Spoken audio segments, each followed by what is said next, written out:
पाठवलं, एकाला ठाकूरला me later पाठवले.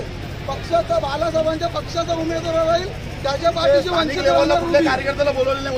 वंचितच्या एक पण कार्यकर्त्याला बोलवलेलं नाही. इथे मी उपतालुकाध्यक्ष आहे वंचितचा मी उपतालुकाध्यक्ष आहे.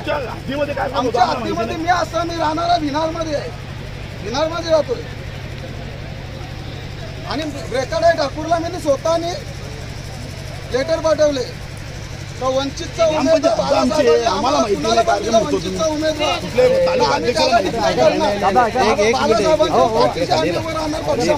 आम्हाला पक्षाचं चिन्ह पाहिजे, आम्हाला पक्षाचं चिन्ह पाहिजे. वंचित पक्षाचं चिन्ह असेल त्यालाच आम्ही सपोर्ट करणार. आम्ही करणार. बालासाहेबांना लेटर दिले. आम्हाला पक्षाचा उमेदवार पाहिजे ठाणे जिल्ह्याला. अस्तित्व आम्ही भेवंडी तालुक्यात आम्ही अस्तित्व पकडलेलं आहे. 2 मिनिट ऐका ना, बोलत